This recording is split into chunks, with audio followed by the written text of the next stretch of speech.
Welcome to Negotiate with Yourself and Win with me, Jeremy Sherman, and me, Jeremy Sherman. I've got to say, this week I was surprised to discover that we disagree about something pretty important. I thought we were better than that. Better than disagreeing? Like we'd be of one mind about everything? Well, isn't that the goal? Sure, but it's not like I hear everything you think. We're bound to overlook inconsistencies. True, I probably keep some thoughts to myself. Me too. And when you think something awkward or inconvenient, I probably check out. Yeah, like a couple that's been together a long time. We'll both bite our lips and close our ears sometimes to give the impression, the false impression, that we're of one mind. Still, this disagreement was pretty fundamental, and somehow we hadn't noticed it. Yup, talking out both sides of our mouths we were. Right hand not knowing what the left was doing. Want to tell them about it? Sure. Remember, we're psychoproctologists. We study buttheads and how to distinguish them from the everyday occasional jerks we all can be. What distinguishes a butthead, since it can't just be anyone you happen to butt heads with? And for an objective definition, it's no good coming at it with a personal bias. Like that a butthead is anyone who doesn't agree with whatever I happen to consider the most fundamental moral standards. That would be subjective. And besides, I recognize that buttheads come in all flavors. Right-wing, left-wing, religious, spiritual, atheist, philosophical, or even with no consistent agenda, goals, or ends. I figured what distinguishes buttheads isn't about what they believe, but how they strut it. So not about their dirty ends, but their dirty means. Not what they believe, but how they behave. And I had a different approach. Is a butthead someone who lies? Well, we all lie. Someone who engages in hypocrisy, greed, someone who's slippery? Well, we all do that stuff. So I rejected the behavioral approach. Being a butthead can't be a function of the means people use to get what they want, since we all use those moves from time to time. I figured the way to distinguish buttheads was by their bad ends, by their bad goals. So here I am arguing you can't tell a butthead by their ends, their mission, goal, campaign, crusade, cause. And here I am arguing you can't tell a butthead by their means, since we all use the same grandstanding, power-grabbing, thumb-on-the-scale rhetorical maneuvers from time to time at least. So what's left? It's funny that the question didn't even occur to us, even after 25 years working as psychoproctologists. Funny, and yet not atypical. I bet there are couples that have been married that long that have likewise overlooked an inconsistency in their thinking. Yeah, but a couple is two people in two bodies. You and I were rattling around in the same cranium. So what the heck? I expect it. Not surprising at all. Anyway, here's the debate where we worked it out. If you can't distinguish buttheads, total jerks, a-holes, know-it-alls, douchebags, devils, whatever you want to call them, if you can't distinguish them by their devilish means or their devilish ends, what else might distinguish them?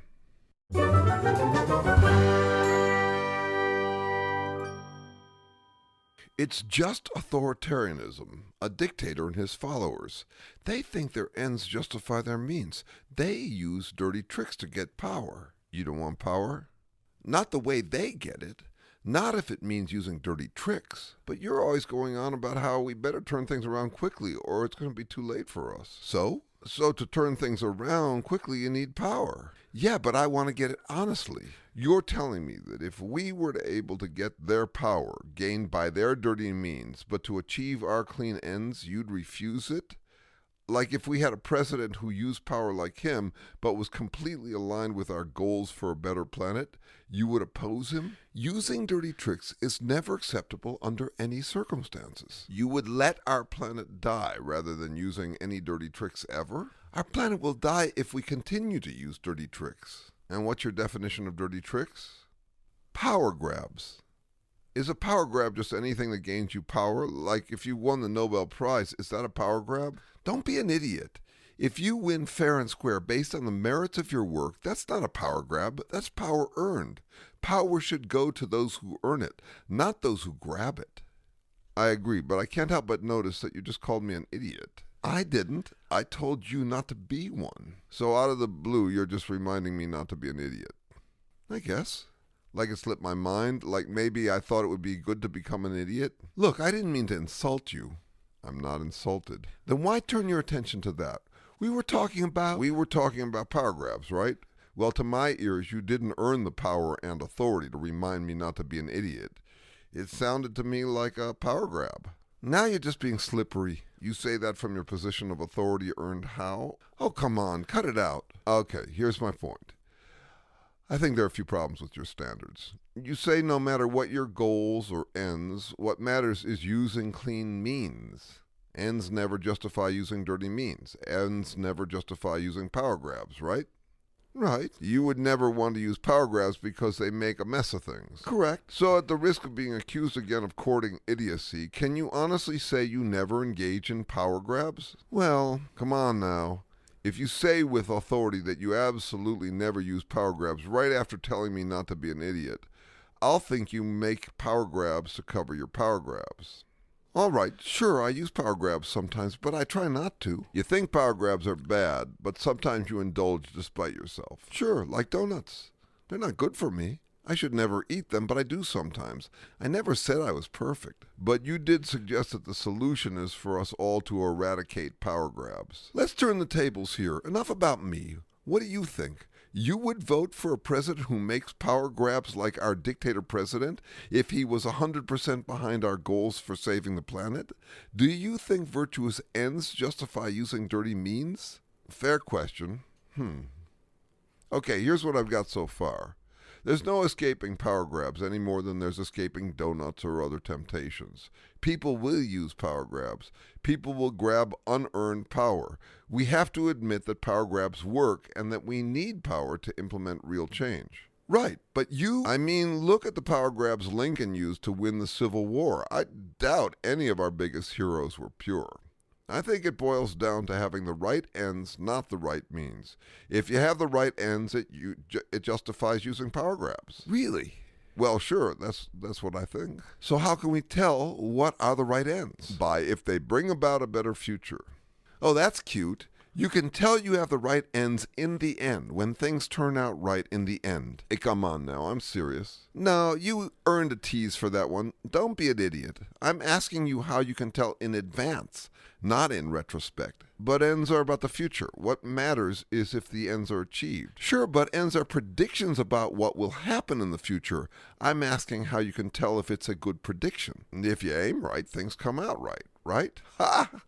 Now again, don't be an idiot. Power grab. No, power earned by you making that ridiculous claim. Since when does aiming right always turn out right? What about the unforeseen, unintended consequences? Here, try this out. To your point earlier, I don't bet anyone sets out to be an idiot. Everyone wants things to turn out great. We all have different ideas about what it takes, what should be our priorities, what we should do today so things will have worked out well tomorrow. I like that. Dad used to say always do today what worked tomorrow. But he said it ironically. He said it seriously. A mock serious face. He was teasing. But it's true. We should all do today what worked tomorrow. But he said it ironically because the devil's in the details. Worked how? Worked for who? Which tomorrow? And since tomorrow isn't here today to guide us, how can we tell what will have proven to work tomorrow? Oh, right. That. Tomorrow isn't available today. It's guesswork. We're all guessing. So of course people will have different guesses about what we should do, and nobody is trying to be an idiot. Everyone is trying to do today what worked tomorrow. So if you're going to reject my means-based standards and instead determine who's bad based on their ends, you're going to have to come up with a way to decide whose ends are better than whose. Well, obviously, I like my vision for the future. I agree with my ends. Everybody agrees with their ends. ISIS agrees with their ends. So go fish. That's no standard we can apply. But really, my ends are better than ISIS's, obviously. Obvious to you, not to them. So maybe here's where we're at.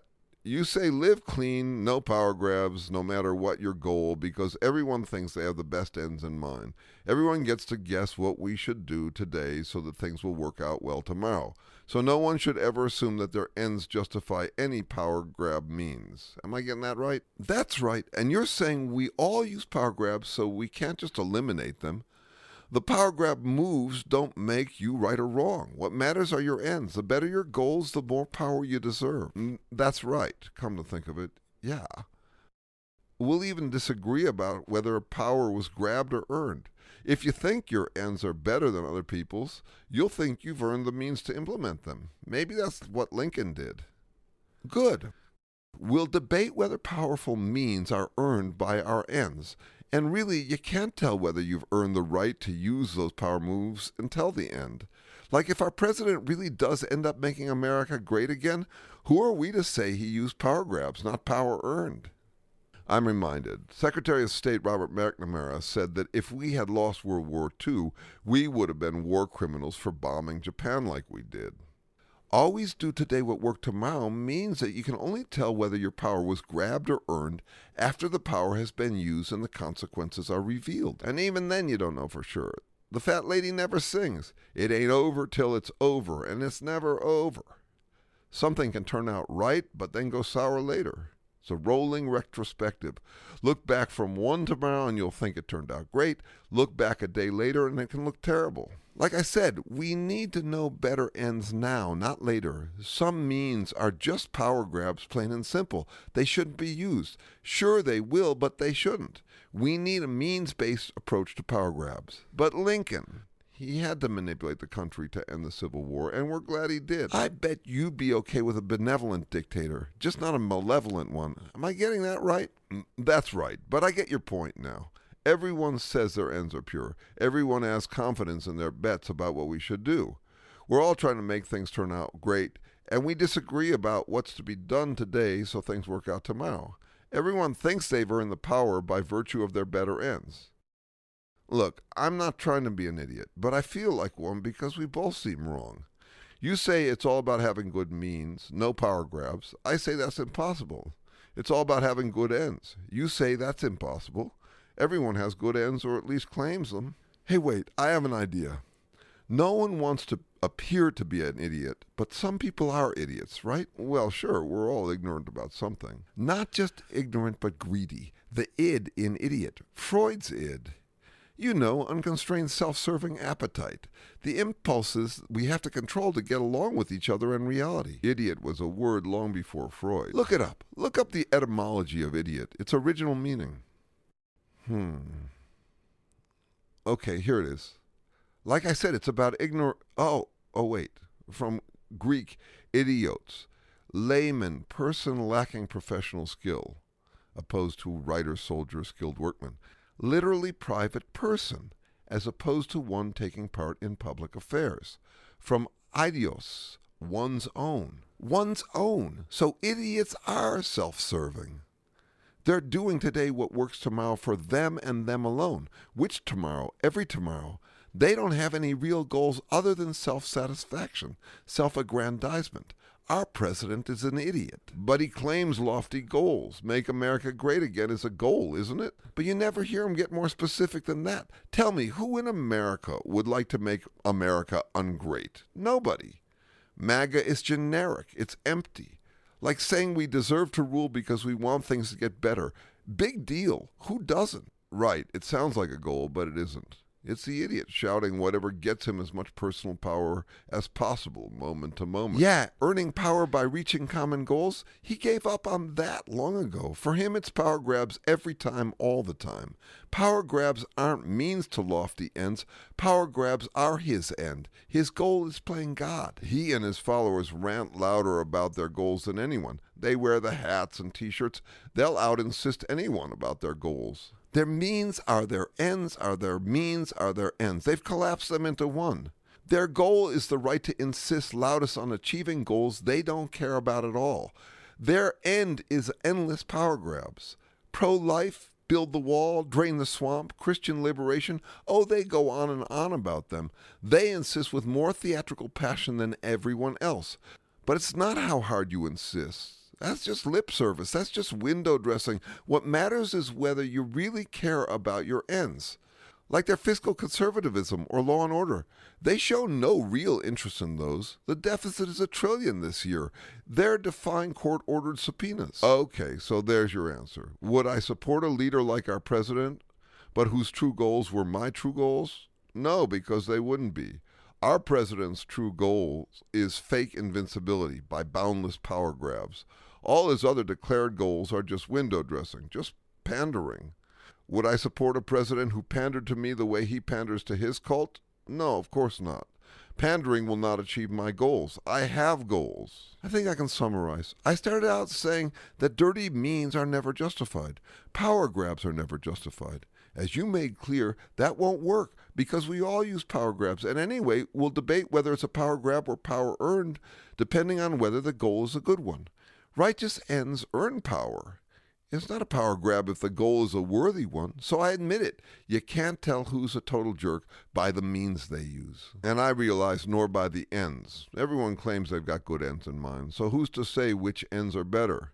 We'll know eventually whose guesses about what to do are better, though even historians will debate. So you can't tell a total jerk by their means or their ends, but you can tell a total jerk by their endless me's, their idiotic me without end.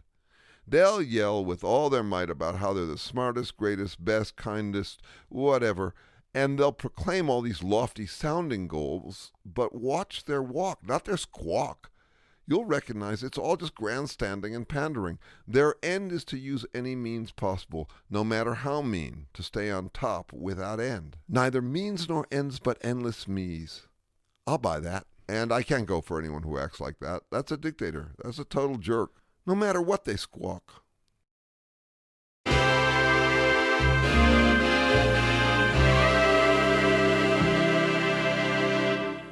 Before we go, I want to say something quick about these inconsistencies we discover in our thinking. Yeah, they're embarrassing. That's true. Not fun to discover that you're not of one mind, that you're talking out of both sides of your mouth. People look for consistency, for integrity, an integrated mind. Yeah, but that's what I want to talk about. Because it's embarrassing, people pretend that they're of one mind when they aren't. I'm always tempted to say, no, you're mistaken. You misunderstood me. I really am of one mind. That way I can avoid embarrassment and the hard work of reconciling an inconsistency you discover. Right, most folks think it's better to patch over and gloss the inconsistency.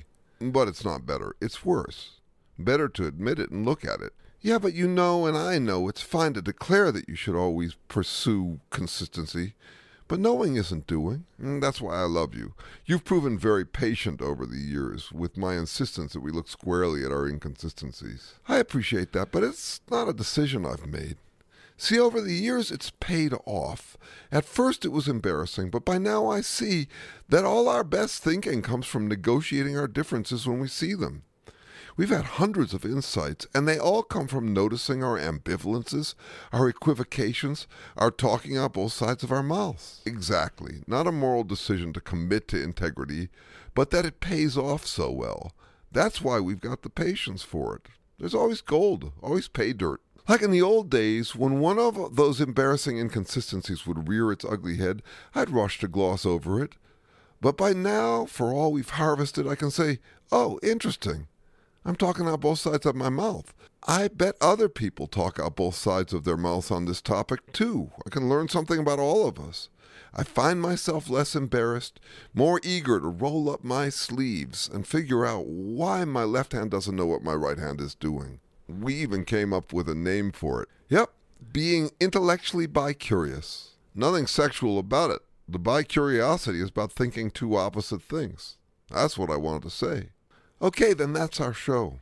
Boilerplate, like, share, subscribe, comment, you know the drill. And thanks for listening. Oh, I forgot to say, you know we introduced this series as cradle-to-grave, from the origins of life to our grave situation. And so far we've said nothing about the cradle.